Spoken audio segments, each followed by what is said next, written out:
grande cuisine, c'est une cuisine rangée. Rachel Fizer de la société Home Feeling. Plus il y a de choses dans la cuisine qui s'entassent, plus on a l'impression que l'espace est restreint. Tout ce qui traîne sur le plan de travail, on a tendance aussi souvent à trouver des choses sur les corniches. Donc il faut essayer au maximum de ranger les choses qui n'ont pas besoin d'être vues. On range dans les placards, mais pas n'importe quel placard. On se débarrasse de tout ce qui est vertical. Tous les éléments du style les colonnes, on évite. Il vaut mieux privilégier les éléments bas, plutôt à tiroir, parce que dans les meubles à tiroir, il y a le côté fonctionnel qui est très important. Et de nos jours, la cuisine se doit surtout d'être fonctionnelle. Donc on a accès à tout très facilement avec des meubles à tiroir, ce qui n'est pas le cas avec des portes. Agrandir, c'est aussi repeindre pour éclaircir. Attention, idée reçue, le blanc n'est pas la solution.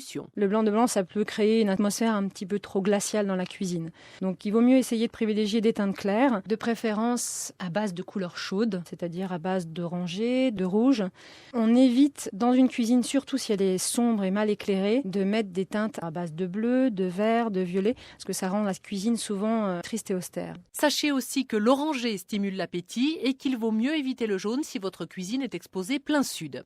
Pour la rendre plus lumineuse, vous pouvez également donner un coup de jeune à votre cuisine intégrée. Le chêne n'est plus vraiment tendance. Pour le masquer, première solution, le médium. Le médium, c'est de la fibre de bois. On achète ça sous la forme de panneaux dans n'importe quel magasin de bricolage et c'est quelque chose qui est très léger et qui est plutôt bon marché, donc entre 4 et 5 euros du mètre carré. Avant de poser les plaques de médium, il faut lessiver et poncer les meubles au papier de verre. On colle ensuite le médium avec de la colle à bois.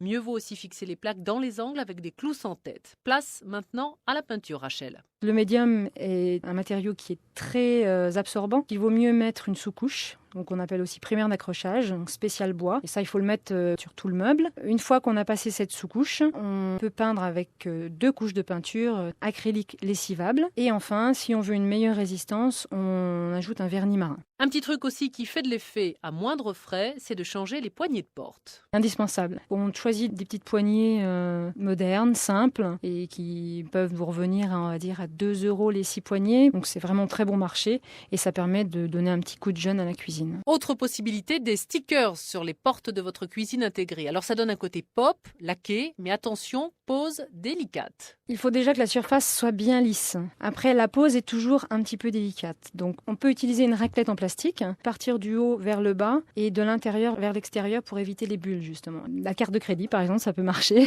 Et si certaines bulles persistent encore, on peut utiliser une petite aiguille pour les percer et à l'aide de la raclette toujours faire disparaître les bulles. Vous avez des adhésifs qui sont autour de 10-11 euros du mètre carré et puis vous en avez qui sont autour de 20 euros le mètre carré. Des stickers sur vos meubles donc, sur l'électroménager aussi. Votre vieux frigo, vous n'en pouvez plus.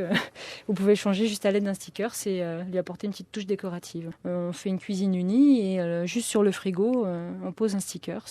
Donc il y en a toutes sortes, de toutes les couleurs, avec tous les motifs possibles. Côté éclairage, dans votre cuisine relookée, oubliez la suspension bien centrée au milieu de la pièce. Oui, parce que ça apporte souvent une lumière un peu blafarde. La solution, c'est de multiplier les lampes au-dessus de la table, mais aussi au-dessus de l'évier, de la plaque de cuisson, du plan de travail et la nouveauté. Des barrettes en dessous des meubles posées au mur. Et notamment, il y a des barrettes de LED, donc des petites diodes.